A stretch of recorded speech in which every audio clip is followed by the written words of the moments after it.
Welcome along once again to the Cardiff City phone-in. There's only two people on the screen at the moment, but we'll be joined by others in the course of the show. However, the bonus is we're both called Steve, so there we go. You know, it's got to be a good thing. And Steve Thomas is resplendent in his Wales shirt tonight, which apparently is from 1991. So tell us about the heritage of that shirt. Just saying, Steve, that this is a shirt I wore at the game in 1991 where we beat Germany, the whole of the Germany, not the West Germany that won the World Cup the previous year, with Ian Rush scoring the goal at the old National Stadium.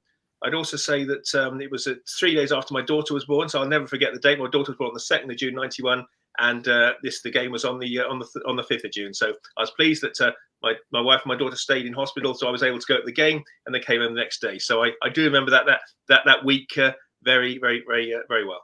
Very, very kind of them to be so considerate for you. Indeed. Yeah. We're going to talk about Cardiff City, obviously, in Wales. We've got loads to talk about. We'll be joined by other guests in a bit. But in terms of Wales, obviously a massive match for Wales tomorrow. Yeah. Massive match, biggest one for some time. Yeah. You think about certain ones like the Bowden penalty and this kind of stuff, yes. And the Joe Jordan header. Yes. And things like that over the years, for such a small nation, it's quite amazing, really, that we've got anywhere near it. How big a match is this in your eyes for Wales tomorrow? How significant is it? I think it's massive. One of the biggest it sounds ridiculous to say it's one of the biggest for some time, but I think there's a lot on this game from the point of view of where we go forward from this, because I think the players in the squad now would benefit hugely from going to the Euros in Germany. Look how we benefited from the push on we got from France. This will be our third consecutive Euros to be qualified for. We're in a group we can get out of. I think not the easiest group, not the worst group, but I think it's a good opportunity. Though it's stating the obvious again to say that Poland are going to be a completely different proposition tomorrow night, as Wales faced last week. I think we did give Finland a few good positions on occasions, and I think a more clinical side would have taken better advantage of it. I'm confident, but not overconfident. I very much hope we can do it, and I very much hope we can have a presence in Germany next year. So there's two players that spring to mind, obviously, with Cardiff City connections. Nice to see Ruben Colwill getting back in the squad, and hopefully he'll get some game time. But I suppose the one we're both thinking about for a number of different reasons really is Aaron Ramsey. Yes, I think we missed the way he connects play between the defence and the forward line. With all due respect to our forwards, I think we got better players for him to play the balls too. We got pace in James and Brennan Johnson on the side. I think he would make a tremendous difference. I think we can expect a physical game against the Poles tomorrow night. He says again, stating the obvious, stating the old cliche. Lewandowski is still a quality player. He's obviously not as young as he used to be, but he's absolutely world class. Yeah. I think it's going to be a tough game. I'd take any sort of victory. I'd take a late night tomorrow after penalties and extra time. I hope we can do it in normal time, but I think it's going to be a far more close game. And I fear what happens if we were to go behind tomorrow. I hope we don't go behind tomorrow. I hope we can start off the game taking it to them as we did against the Finns last week, and we can get ahead in the early stages of the game, and then it can be them chasing the game and us picking them off, I hope. Did you get to the game last week, Steve? I didn't, unfortunately. It's midweek again, unfortunately. Oh, you can't get there now. I was just wondering, Nigel might have gone. Let's see if Nigel's just coming in now. Hello, Nigel. Hi, Nigel. Hello, boys. Yeah, I was there. How are you? Hiya, Steve. Oh, good to see you. Fine, thanks. Yeah, good to see you, Nigel. Yeah, two Steves, yeah. Nigel, you're at the game, the Finland game, then, yeah? So was there any kind of, I don't know, maybe I'm just being naive and wistful here, was there any kind of banter or sort of any sign of any kind of connection or goodwill with the Finnish fans, or was it just another bunch of away fans and there you go? No, I thought their support was fantastic. They had a much bigger support than I thought they were going to bring. They didn't quite fill the away end as we know it, but they were quite a sight. They were all, they had huge flags, so a number of times throughout the game you could see them holding up the flags, and you heard them a couple of times. But to be honest, I was at the opposite end of virtually diagonally opposite where they were, so I didn't hear too much of them, because all the noise was coming from the Welsh fans on the night. We did have a period in the first half, which I'm sure if you were there, you saw it, where they probably did have a lot more possession and we didn't close them down quickly enough in midfield. And it did feel a little bit uncomfortable. But once we got the second goal, and then we let them back into the game just before the interval. So, but really, when they got the third goal straight after the restart, you did feel that there was no way they were going to cause us that many problems. They did have one really good winger, left winger. Yeah, wasn't he good? Wasn't he good? Yeah, and the first half he was playing in front of me. He was directly in front of me, and he really did give Connor Roberts a lot of trouble.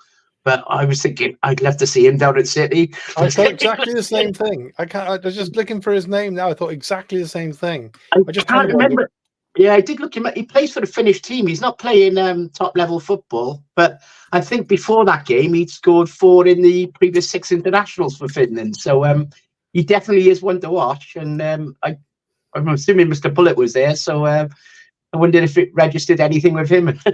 Well, on Radio Wales, they said, "Oh, we're joined by a celebrity," and they were talking about Graham Coughlin being there. You know, so I imagine if he was there, then I would imagine also that Errol was there. Yeah, sure. Yeah, that left winger, I like the look of at all. What do you think about Ruben? You know, scored for the under-21s against, it was a Lithuania, I think. He's back. Yeah, scored, and that assist for the Kumas goal. The Kumas finish was outstanding as well, wasn't it? But let's get him back at City. Let's have Kumas back. There we go. The magic number 7, Nigel. Remember that? Let's bring back the number 7. I saw a friend of mine went out to Turkey last night, and the Welsh under-21 team were on the same flight as him. So he was sending pictures at Bristol Airport with the Welsh under-21s. I said, have a word with Kumas, get into Cyprus City. So I think they're playing a friendly in Morocco or something, but they're playing in Turkey, I understand. So they were flying out to Turkey last night. If he's half as good as his dad, he's got to be worth having, hasn't he? Do you remember when he came on a sub his first game against Leeds, and we were 1-0 down at half time, and straight away he was fantastic. Yeah, he was one of those players, Steve, and I asked Nigel, I'm sure, and you, Steve, we must have ideas. He's one of those players. Then there's not really that many. There's not really that many of them, really. I mean, the Bennetts, when they were around, particularly Dave, Dave Bennett. He's one of those players that when he got the ball, the whole stadium lifted. He was just fantastic to watch. He had a real presence about him, didn't he? Absolutely. Some of the goals he scored were fantastic. Do you remember there was that home game against Ipswich on a Monday night? I think it was live on Sky when we were 1-0 up and Michael Ricketts missed a penalty after Ipswich had a player sent off and Ipswich equalised. And in the last couple of minutes, he scored. He actually fell over in the opposition penalty area, got up and curled the shot perfectly into the top corner past the keeper. Cue mayhem, lots of people jumping around madly as we always do. But yeah, I think about the goal. He scored a free kick against Doncaster Rovers away, perfect into the top corner.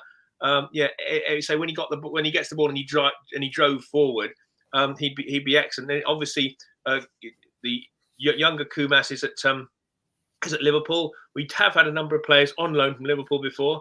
Perhaps let's look to get him some proper first team football next season at Cardiff City. Well, it's only just across the border, isn't it? It's only and the other one, I suppose. Nigel, I don't know where he's playing now. I think it's non-league. Is Young Savage. He looks like 15 times the player his dad ever was. Yeah, I think he's at Reading on loan. He's a prospect. Yeah, definitely. Different player to his old man, but yeah, definitely got a talent. And then if you look at Liverpool the other day when they were playing in that cup match and they cheekily put the kids out and they still won. They've got so many fantastic youngsters. I know they've got some injury problems at the moment, but there must be quite a lot of those youngsters. And there is, it's only just across the way from, North Wales is just down the road. Yeah.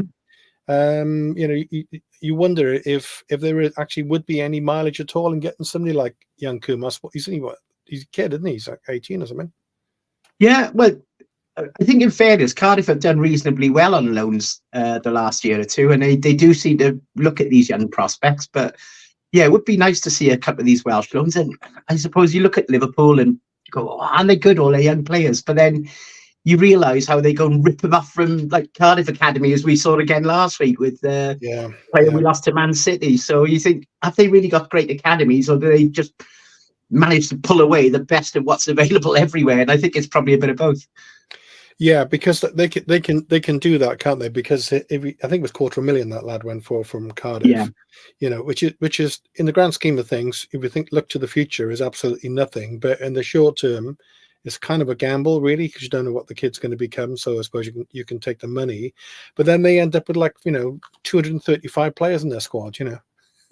Yeah. Well, we saw it. What Charlie Crew went to Leeds, haven't we? There's another player went to Leeds. We lost. I suppose the one that made men was Matondo. They had no time at Man City, but they sold it for 12 million, and they took him from us at 200,000, I think. And I'm not even sure we had a sell-on clause for him. So we missed out on. They cashed in on that, and that's what they can do. These clubs, Chelsea, of course, are notorious for buying players from everywhere and just selling them on.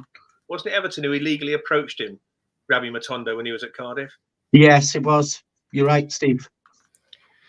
So Geraint Cole's talking about that, how it shouldn't be allowed. But I can't remember the ins and outs of it, Nigel. You might remember what's the deal with this? If you got a kid and a bigger club comes in, you kind of over a barrel, aren't you?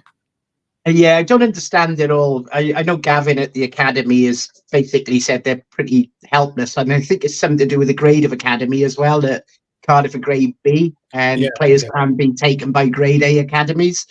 And I think if we went back to the Premier League, then they would upgrade to grade A. It's a lot more investment it involves, but while we're a grade B, I think that just means that we're at the hands of Premier League clubs. But same applies to most of the Championship clubs. I suppose the issue for Cardiff is, if we breed, we bring through this young talent in the academy, we need to give them a gateway to the first team, and we do block that for whatever reasons. And I was reading last night, Bristol City, they're notorious for bringing through academy players, and I think 33% of the playing time this season have been players that they've brought through their academy. We can't say that at all. Ruben gets games for us, but no one else does. No, he didn't seem, Steve, I might be wrong, but just before the show tonight, hoping to be joined by David Collins. He's obviously been doing football journalism all over the place. He's coming in a bit. But he's been asked to write a story for Sunderland, for the Sunderland fan base for as a preview for the match. And one of the questions was about the transfer window and who we brought through, et cetera, et cetera. And I think the point that Nigel's making there is a good one about bringing youngsters through. If you think about players like at the moment Joel Bagan, and more so Isaac Davis out there on loan, I think he scored 8 goals now for a team towards the bottom of the division. And according, whether it's his agent putting the word out there, I don't know, but saying all these bigger clubs across Europe are chasing him. It doesn't seem to be something that maybe we can't, but we don't seem to do very well, Steve. We don't. I understand Isaac's got another year on his contract yet, but I think we'll have to see what happens on that. But yeah, I read some of the names of the clubs that are allegedly interested in Isaac, led by AS Monaco. So I think doesn't Dalman have a place there? I think he does. Purely coincidental, Steve, I'm sure. But yeah, I think no, we haven't been any good, and I don't know why that is. I think when Neil Warnock was at the club, they didn't seem to be showing that much interest in the academy. He wasn't interested, I don't think. Going to come through then. I also think it's good for. I mentioned last time I was on, I think about the fact that Ernie went out on loan to Green at Morton and came back a much better player. I hope that the same might happen with Isaac Davis, because we're missing somebody of his ilk, particularly playing against some of the better teams. Remember the particularly good game he had against Leeds in the FA Cup last season, because he looked great, didn't he? Play out, and he was very good at pressing, which we don't seem to have players to perform that function at the moment. So I hope that he can come through. But go back to Joel Bagan. I know you're a big fan of this, Steve. Yeah.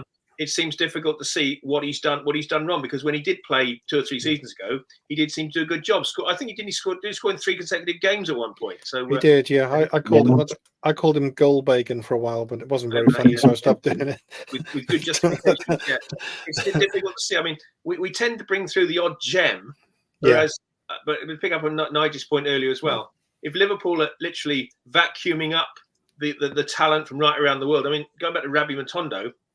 I said, didn't Everton offer to buy his parents a house in the northwest to get around the local residency? And we might, obviously, I don't know about our finances, but teams lower down surely can't compete with that. No, David Collins has joined us now. Sorry, David, but if there was an issue with the time, thanks for coming in. I do apologise. I simply thought it was No, that's 7 all right. o'clock. That's all right. I wanted to ask you, Dave. I've broken every rule Mark Drakeford has ever introduced to log on in time. Well, we didn't hear that bit, so that's all right. So David, just to ask you, because I know you cover, you're a football journalist, you cover a lot of games, you see a lot of the youngsters' matches. I don't know whether you covered the Wales under 21 recently. Did you? Yes, I did. I covered. It's an unusual fixture: Wales under 21 versus Liechtenstein under 23 at Rodney Parade, and the Colwell brothers both appeared for Wales, and I suppose I was paying particular attention to them, but they were head and shoulders better than the others. Ruben Colwell in particular, he's so composed on He's the physically ball. head and shoulders, isn't he? Well, literally, he's massive. Yeah, it's huge. I wish they'd buy him a bigger pair of shorts, though. But he uses class, and his brother was not far behind him. And another game I covered in the press box. It wasn't an under-21 game, but it was Wales against Gibraltar, and there was a lot of youngsters playing in that game. And you were talking there about loan players and giving players a chance. Charlie Savage caught the eye in that game. Regan Poole did very well. Now the lad Kumas coming through at Liverpool. Yeah. There's a wealth of talent coming through for Wales. One name I would throw into that mix about good Cardiff City youngsters over the last couple of years was Ellie King.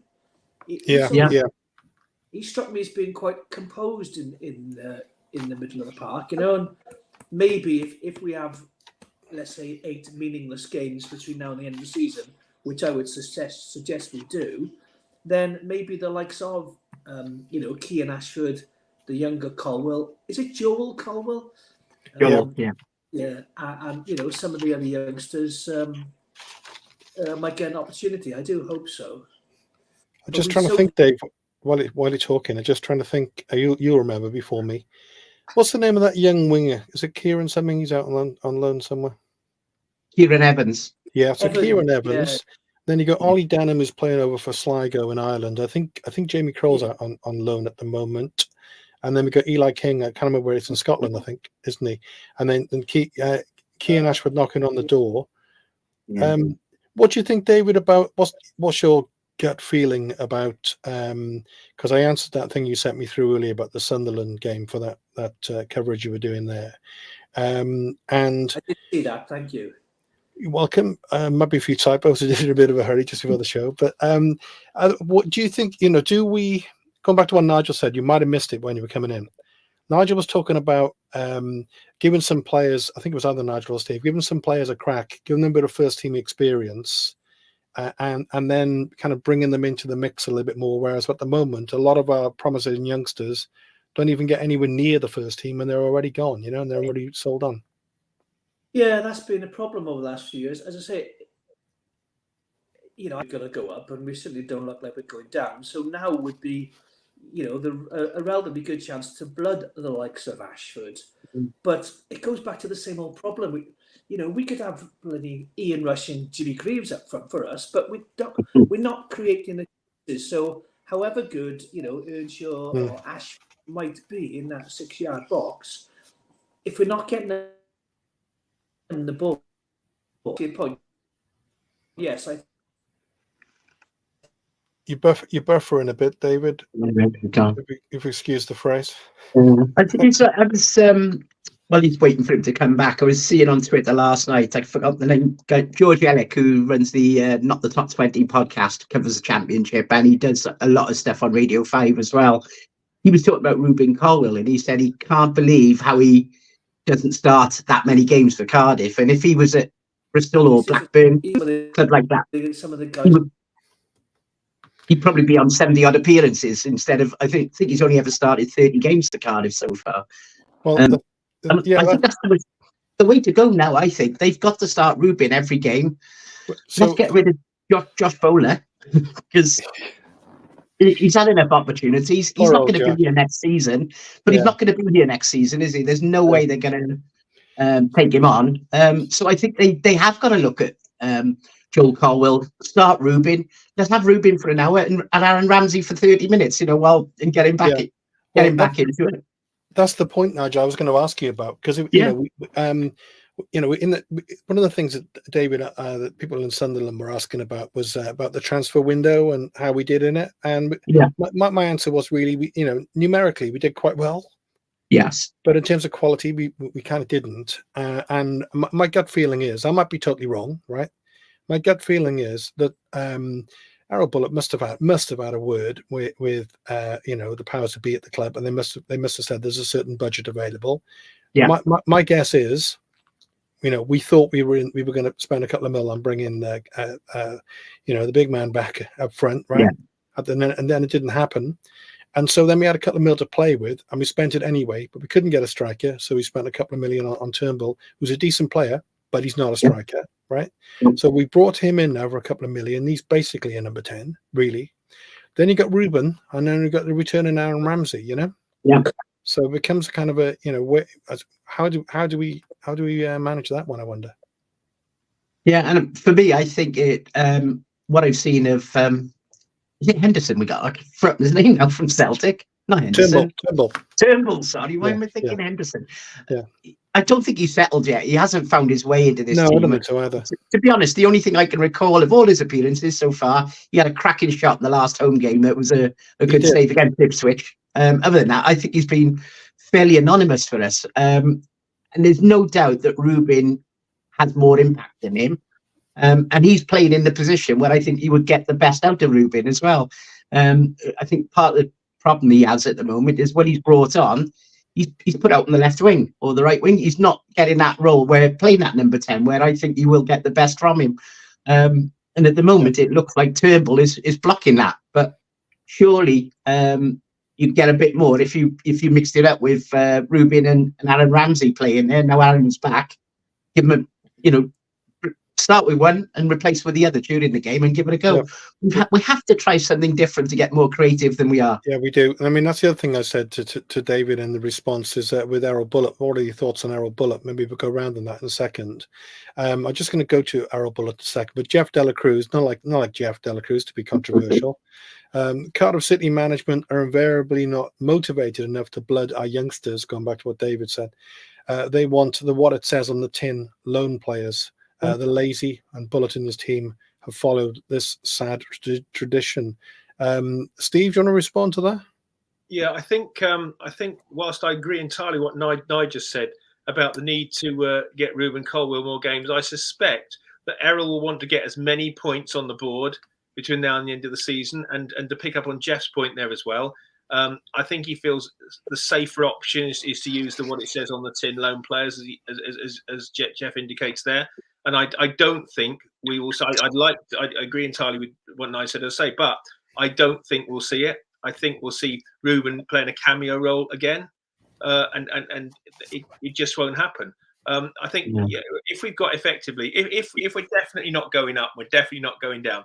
Let's try out some players. Let's have a look. But then, of course, to be fair to Errol, it's going to be better from his point of view. If he's looking at enhancing his CV to move on somewhere else, he's going to want as many points as possible on the board, so he can say, look, this is where I finished Cardiff City that season, rather than looking to next season. If now we can finally make a decision as to is Errol going to stay next season, then I think that might affect his mindset. He may want to have a look at some of the fringe players. He may want to have a look at some of the players who don't play so much. But until that's sorted, I don't think we're really going to know where we are. I think you're right, Steve. I agree with you. But don't you think they'll get more points and more goals if they're playing Ruben instead of either Josh Bowler or Turnbull? Yes, and I'm playing devil's. I agree, Nigel, but just playing devil's advocate at the moment. I think he feels that stopping the other team scoring is more important than us scoring. Yeah, David, do you want to come in on that one? Because just to say, David, if you want to come in on that one, and then I'll follow it up by asking you about covering the Swansea match. We're not hearing you at the moment, David. Sorry, and you're not getting any audio from you. You're on mute, Dave.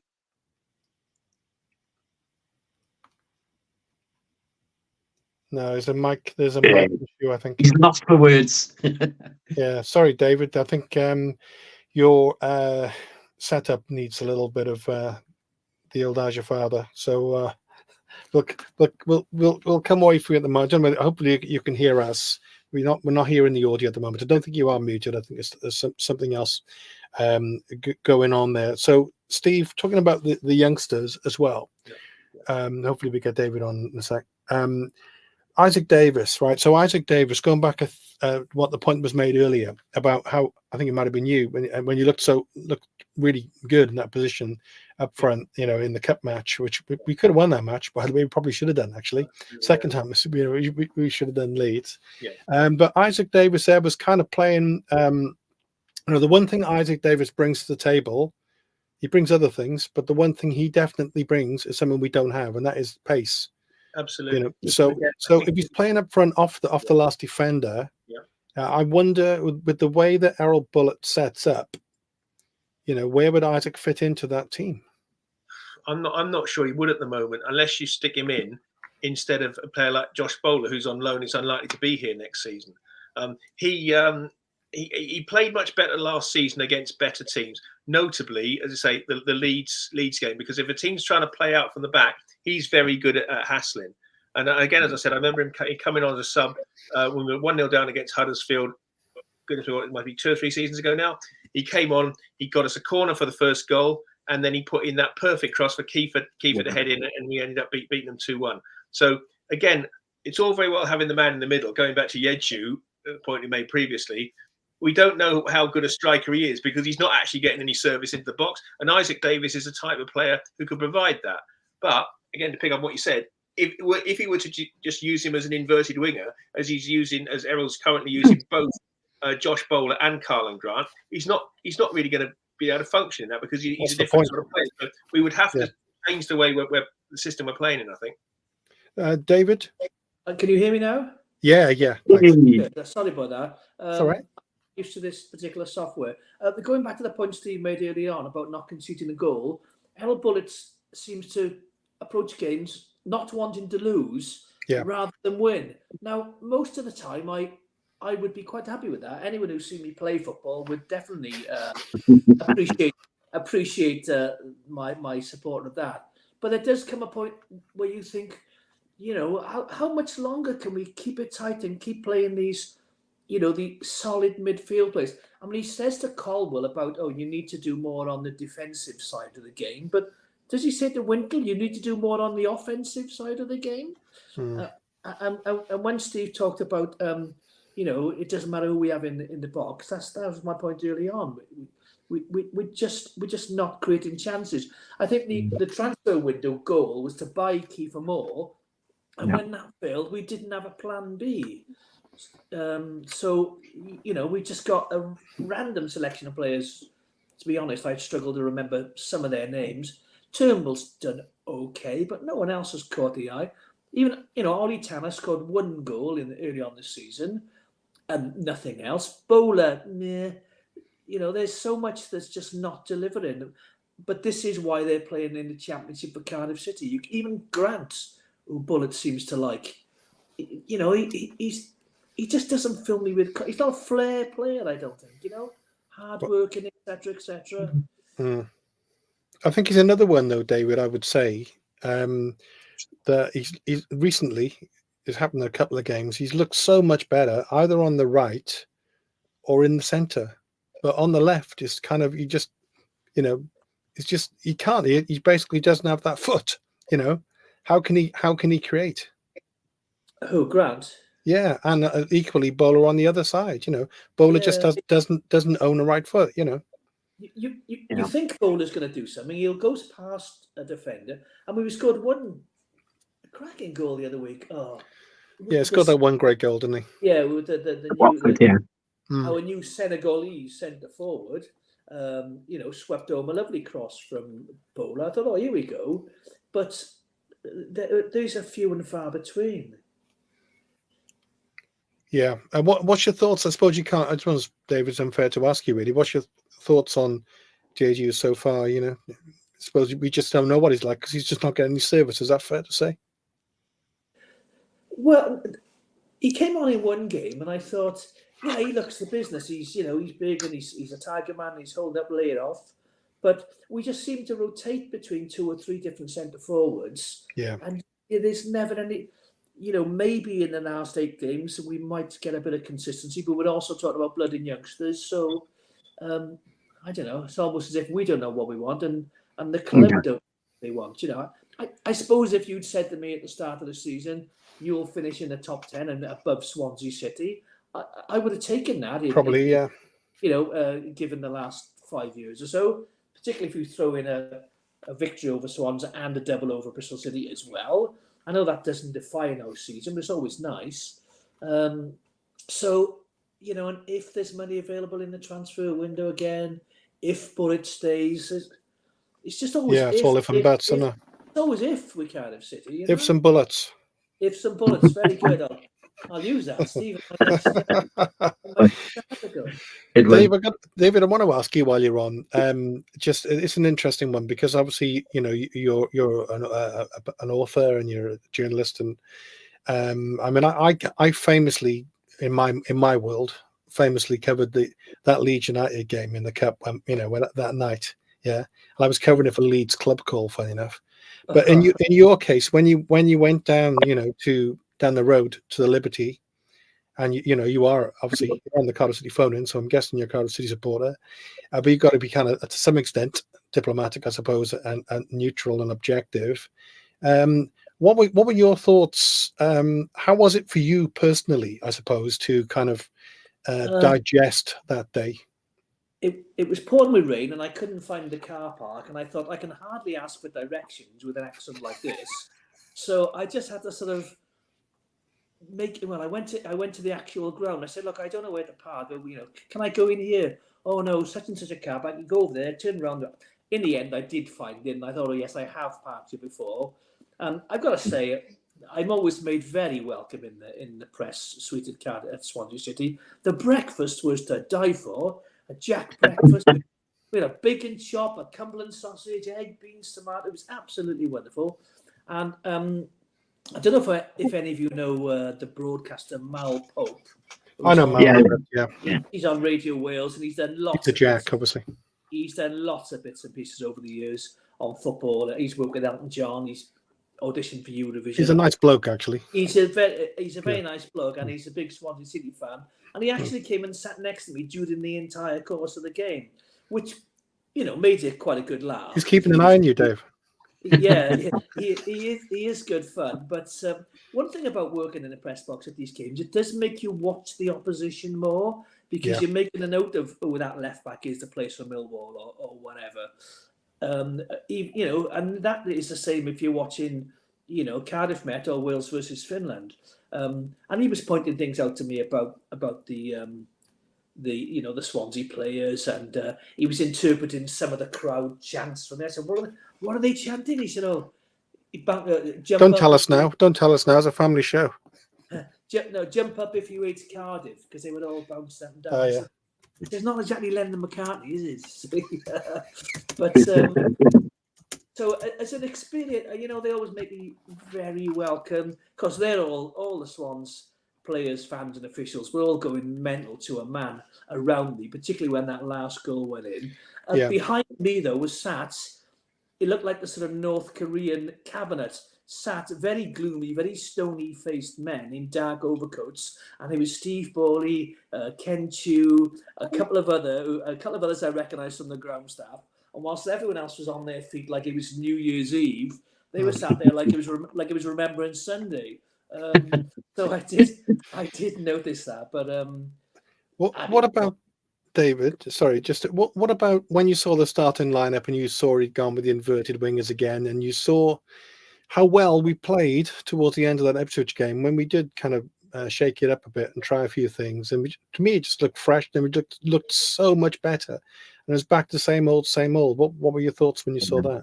Well, before the game started, I was confident that this was our turn. But as soon as there was a game in the Premier League a couple of years ago that I wrote about, and it was Ipswich away. I think it was a 3-3 draw quite late in the season. And And it was 25 minutes before we even felt as if we'd got out of the starting blocks. And it was like that against Swansea City. You know, they were everywhere. I wouldn't say it matters more to them, but I stumbled into the press conference after the game and I listened to Errol Bullitt and then the Swansea manager, whose name sadly escapes me. And then they brought on Cool Hand Luke, I think it is. Luke Williams. They brought on Luke Cullen then. No, Liam Cullen. Ah, yeah. I mean, he scored a goal, which I think he scuffed, but they would all say it was a wonderful volley. He scored a goal, you know, missed a good header and missed a penalty, so he had an eventful day. And he really, you know, joking aside, he was genuinely interested in the way he talked about the match and the way the fans got behind him when he missed a penalty and this sort of thing. But he did say one story that the club chef gave him a motivational speech before the game about this all means. Was he the guy who made the Cumberland sausages, I wonder? Well, if he was a good chef. But, you know, he gave a speech saying how much this means to the club and the fans and all those 20,000 out there. And somebody said, oh, what's his favourite dish? And I said, revenge. But then this chef, apparently, and this is just a sort of amusing aside, this chef is obsessed with, you know, victory over Cardiff, and he puts a notice on his fridge door saying how many games to go till the derby and all the rest of it. Yeah. So I went up quietly to Jason Perry, who I suppose I half know, and I said, not that they're obsessed with us, but the bloody chef has got a note telling you when the game is. So he said, yeah, it is, you know, we're the biggest game, we're their biggest game of the season. And I know we all say those kind of things after losing Swansea, but I do wish it would have been ours. But funny enough, I was watching some of the highlights in the gym when earlier on today, and that incident with was it Miete who was shown the yellow card? Yeah. He pressed his nose on Darling's. You know, he pressed his forehead on Darling's nose, and Darling went down as if Mike Tyson had hit him. I thought, listen, if that man would have wanted to butt you, he would have butted you. You know, but it was so annoying, you know. I mean, but also it was incredibly stupid though, David, for him to do that, because he could easily have been sent off. Absolutely, and in such a high-profile game as well, you know, and you know, maybe it's naive. You know, players are going to. Make the most of it, and they took him off at half time. You remember, and the Swansea manager commented on that. They took him off at half time because he's on a yellow card, walking a tightrope. I think he was fired up. Yeah, he lost his head. We then had that rare glimpse of Ramsey and Colwill playing in the same team, which I think Steve mentioned earlier on this evening. Yeah, they were just streets ahead of the rest of our players. Ramsey sees the pass before he gets the ball. So, you know, he's got these photographs in his mind, and Colwill was pirouetting and turning and trying to create. And the only thing was, and it's the same as we keep saying, they didn't create chances. All the pressure, we had so much of the ball, but we never really put the goalie. We almost did a Swansea on Swansea, didn't we? We Nige, you know, we had we had the possession, we did absolutely nothing with it. Like one shot on target or something ludicrously, stupidly low over the course of the match. It was almost the reverse of the game that we had at Cardiff earlier this season, wasn't it? Where they were absolutely appalling, and we bossed it. And deserved the win. It won the greatest game in the world, but they never are these games, are they? No. And you're right, Steve. It's just so disappointing because they played front foot football against Ipswich the previous week. Looks so good. And they're the team who've lost fewest games in the Championship all season, and we deservedly beat them that day, even though it took that late turnaround to do it. And then they go to Swansea and do the exact opposite. And you think, was it conceded the corner in the first 15 seconds, 4 corners in the first 5 minutes, they couldn't pass. There was no pace in them. So even if they tried to get forward, there were no runners. It was just, I was just hoping that they could have hung on until they did bring on the subs in the second half or a half time. Yeah. You could see it was with that 11 they put out, it was only ever going to be one-way traffic. And unfortunately, we did crack before the interval, and that was it. Yeah. And I mentioned before, I think the Swansea Cardiff game, it's now been 14, 15 years since the team that scored the first goal didn't win the match. It's always on the first goal. Yeah, and if we never look like it, mind, but if we had managed somehow or other, I don't know, a free kick, corner or something, got the first goal, Yeah. and the pressure that Swansea were under, and how massive that match is to them, I think it could have been a different game. I was really disappointed, Nige, and I'll ask you. I know you kind of alluded to it there. I was really disappointed when I saw that starting lineup. Yeah, Because agree with you. if I was if I was managing a club, I suppose, and I wondered with Errol Bullitt whether it's a case of like pride, I suppose, and professional pride. This is the way I play. This is the way it is. But the game against Ipswich, when we changed it around, and we ended up with Dowd down the left and kind of Grant and Colwell, all of a sudden we look great. We look threatening. We look like a team who could score goals, And then we go away to our biggest rivals, and we just turn around and go back to the same old again. I just absolutely, Steve. And I don't mean to get on his case, but you just knew that Josh Bowler is not a man for the derby like that. He's not somebody who gets stuck in and puts himself about, and he was anonymous as he's probably been far too often this season. And you just, I would have had Colwell on from the start, or Dowda like you. You had to have players who were able to take the game a bit to Swansea and take Cardiff upfield, and all you had were it just looked like 11 holding players. And although Meite lost his head and was frustrated, he was so isolated. It was unbelievable, and you could have had Mbappe playing up front for the Swansea. He wouldn't have done anything because there's just no service, and that is the problem. So with Errol Bullitt, here we are now. David's the sharp guy. He'll work it out. I don't know, 6-7 weeks or something like that from the end of the whole shooting match. We still don't know. We still don't know with Bullitt. We still don't know whether he's staying, whether he's going. We still don't know about a contract. We've got the summer transfer window is going to be huge, Steve, isn't it? The summer transfer window is going to be huge. Is he prepared to change his kind of tactics? Is he prepared to vary things? It's a massive, massive summer for us, I think, and a massive decision with Errol Bullitt. But I don't think we want to jump into, and bring Jeff in again in a second to comment about this, but we don't want to kind of just jump into let's get another new boss and go again. But if we got someone like Errol Bullitt, and he sets up, let's face it, he sets up not to lose, right? That's what he does. He's very defensively minded. If we're going to kick on, it's getting pretty close now, isn't it, to making some sort of decision? It is. We've got to make a decision about Errol, and we've got to make a decision quickly because he's going to be looking. He should be looking at players now. He should be looking to next season. But can I just come back to points made about the Ipswich game there? I don't think it was just the second half when with Ruben and we played throughout. Yeah, we started really. We had the great shot by Turnbull. The goalkeeper turned behind. We had another one that when the shot came in and Perry NG almost got on. Yeah. Ipswich scored a good goal, and we kept going. And we brought O'Dowda on. O'Dowda was fantastic down the left. When he came on against Swansea, he was like the previous season. He was playing left back the whole time. He's you need him up the pitch. David, sorry, to answer the question. That Jess put on there. Yeah, we need to make a decision. I mean, this show after the Ipswich game, I think it was unanimous about giving Errol a new contract. Now we've had the Swansea game where we seem to take it was a 1 step forward, 2 steps back, big time. After that game, if he sets up and he takes the game like he did take the game to Ipswich, I'd be 100% in favour.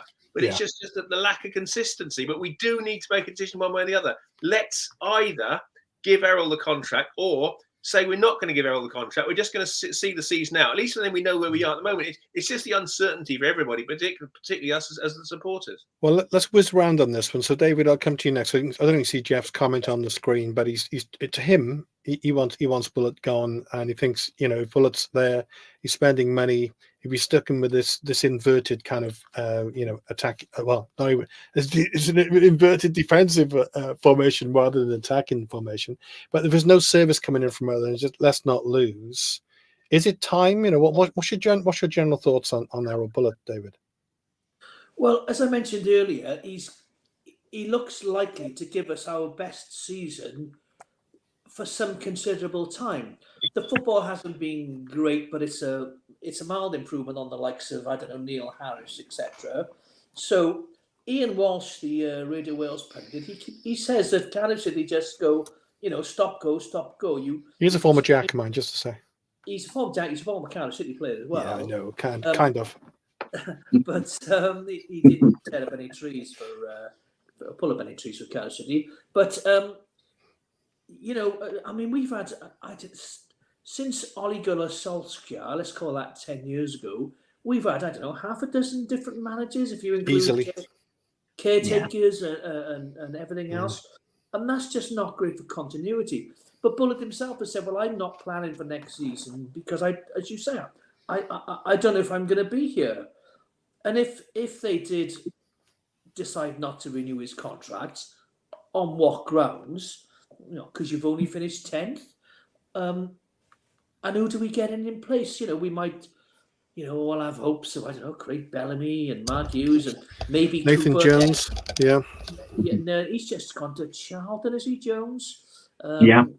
Maybe Cooper at Forest might be a shout. But other than that, you just know we'll get some, I don't know, East European guy we've never heard of. And well, we had Sabri Lamucci, didn't we? Yeah.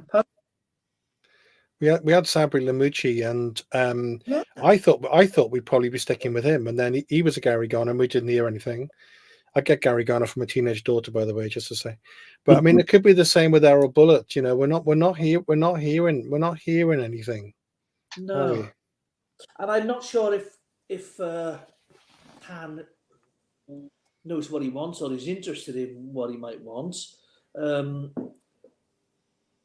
a sense, that run of 4 wins almost might sort of come back to bite us on the what's name, because that gave us that dreaded thing of hope, which is terrible for a football fan. It's the hope that kills you, they say, don't they? Because all of a sudden, a Cardiff City fan, yeah, absolutely. All of a sudden, we're thinking, hang on. You're looking at, if we win the next game and a half, but now is the time to either. Well, I would say do nothing. I would stick with Bullet and say, right, you are in for next season. You've got something to plan with. There's a small amount of budget, and at least the club as a whole, including fans, can move forward with some sort of stability.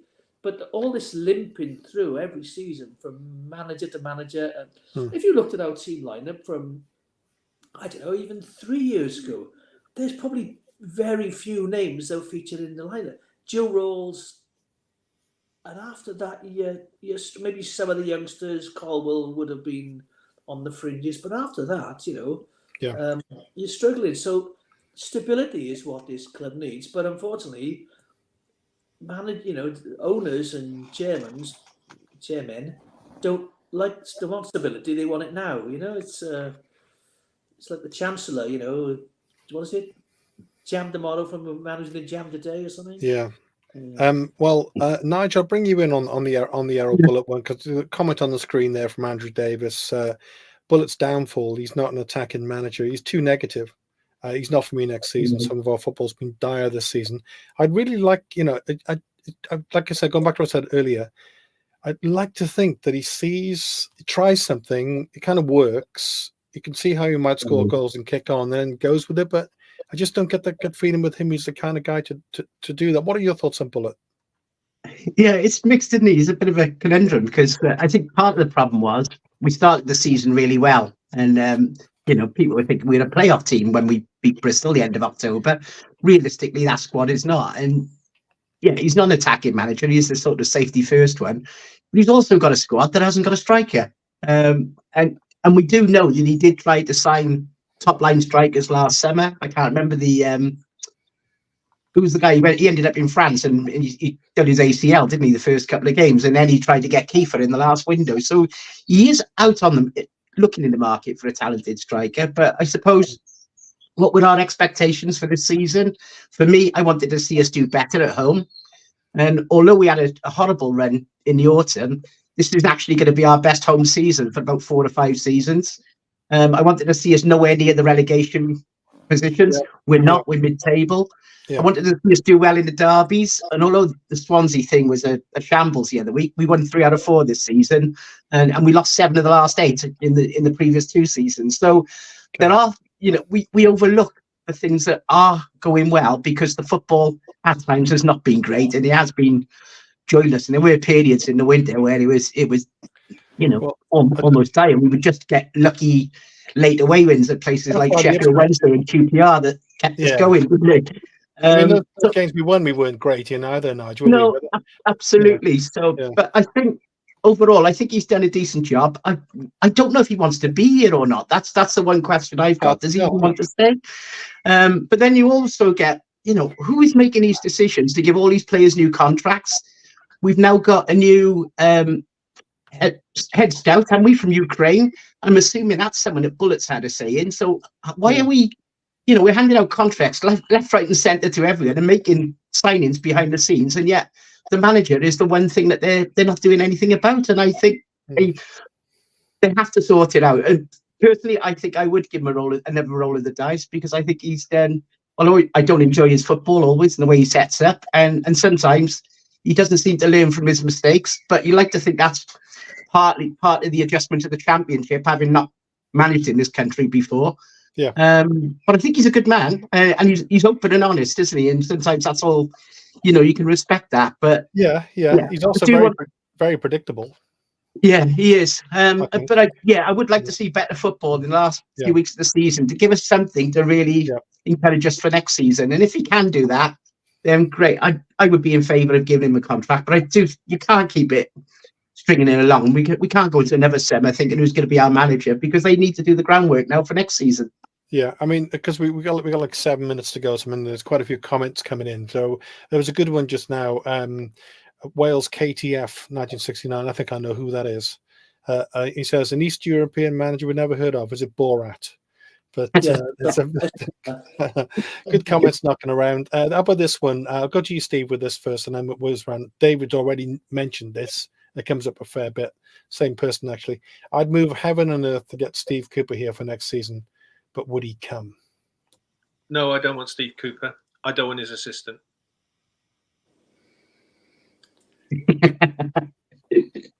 So I see what you mean. Yeah, of course. Yeah.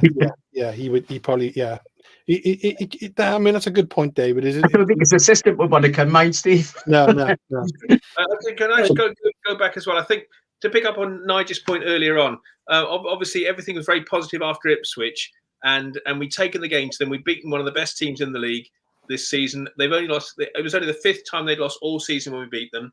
There have been some highlights this season. The 4-0 win at Huddersfield, followed by the 2-0 home win against Bristol, when Ruben scored probably the goal of the season, when he somehow got through those 2 Bristol defenders and smacked the ball in. Again, the added time against Ipswich reminded me of why I do all those miles on the road during the season. I think also I'd agree with what Michael Whoops is saying there as well.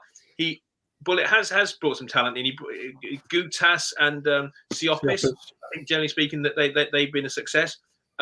Again, going back to the autumn period, we were going really well at home, weren't we? And then we ended up snatching defeat from the jaws of victory at home to Norwich when we were 2-1 up, ended up losing 3-2 to them. There have been a number of games this season. I know, as David said earlier on, it is a lot of ifs, buts, and maybes. But earlier on the season, we gave Ipswich a really good game. We gave Leeds a really good game, and of course, there was there were a number of games this season where we could have got more. But Leicester, we were only lost up there to Ipswich away. Last game. Ipswich, we were 2-0 up and in control of the game for the first hour. They had a couple of lucky ricochets and one really good goal to beat us. So I think yes, we are constantly. The football has been dire on occasions. I'll accept that, but there have been a number of positive moments this season that we've not really enjoyed. And I mentioned earlier on a previous show that it's refreshing to have had the same manager for the whole season for the first time since I think 2018-19. Now, I'd like to have a summer where we have the same manager as the previous season going into the next season. Yes. Okay. And just before I come to David on that. So, Steve, just very briefly, how long would you be talking about? Are you talking about maybe a year with an option? I'd put him on a year's rolling. Yeah. And then if things don't go well next season, they can then make that change in order to get somebody in to keep us in the division again. But I would hope that if he's backed to a reasonable level, given the financial fair play position, he could then build on what he's done already. I would go Nigel. I would give him another year. And the only thing I'd say there, just very briefly on that, Steve, is I know one of the concerns he has, he's not brought his family over because he's only got a 1-year contract. He's got young children now. I think they're still in Germany. So I don't think a year's contract he will take. I don't think he would take that because it just leaves him in that period of uncertainty. He needs to have a longer deal for the family purposes as well. And there is family side of football as well. And I think that will be a problem too if it's only 12 months. That's a good point, Nigel. I hadn't thought of that. David, I don't know if you can see the comment from Jeff on the screen there. Leeds United, talking about Norwich. Leeds United went through a huge amount of managers. Careful how you pronounce this, Steve. Prior to Farker, they've got it right. We can do the same. What you have Farker's money to spend, yeah. I think if you look at Farker as well, his first season at Norwich, he didn't do very well. It was the season we went up, and it was Farker's first season, and we beat Norwich up there 2-0 with the goals from Kenza Hoare and then Junior Hoylett right at the end. And I remember thinking that's the worst Norwich team that I'd seen for quite some time. They lost their best player in James Maddison, and the following season they got promoted. So David, again, there's talking about those teams that we played. I mean, at the start of the season, I suppose we were a bit of an unknown quantity, even to ourselves, I think, at that time. And Ramsey was looking amazing, wasn't he? We played those teams at the right time at the beginning, before the others warmed up. Are we where we should be, David, or do you think we're capable of more? Well, as I said earlier, if you'd offered us this at the start of the season, I think we would definitely have taken it. As an aside, who's Steve Cooper's assistant? Have I missed something here? Mr. Tate. Oh, I don't know. Yeah, I see what you mean. Yeah, I wouldn't fancy him. No, I'd rather have Andrew than him. Steve Cooper's got an appeal, but I go with Steve. I think I would try and keep, to have the same manager during the closed season going into the new setup. I'd quite welcome that. And he hasn't pulled up any trees, but he hasn't done the opposite of whatever pulling up trees is either. There's been if we could get some sort of striker, someone to create. If Callum O'Dowda, it's all ifs, as I would keep saying. If Callum O'Dowda was fit for a season, we really missed him. It's been a massive loss for us. Almost as big a loss as Ramsey. As Geraint Cole said, we did lose Ramsey, no doubt, for a big bulk of the season. We got to talk about two things quickly before the end of the show. So tomorrow there's a bit of a match going on at the Cardiff City Stadium, a little bit of an important game. So maybe we talk about that very briefly. Are you covering the game tomorrow, David? Yes, I'm in the press box tomorrow. Cool. Okay. So I want to ask you. I'll ask you.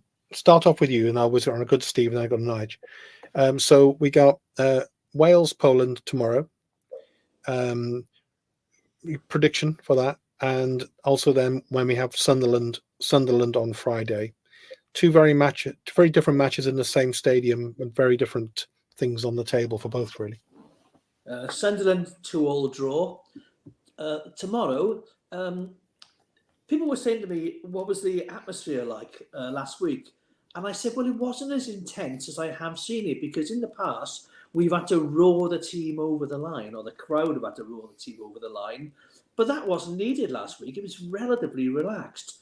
And, never in any doubt, really, apart from that late goal. I think it's going to be slightly different tomorrow, but I think we've got so much strength in depth. Instead of relying on A Bale or A Giggs or A Rush, we've got really good players all over the pitch and on the bench. And I think Wales will win. Maybe 1-0. Okay. Steve, come to you.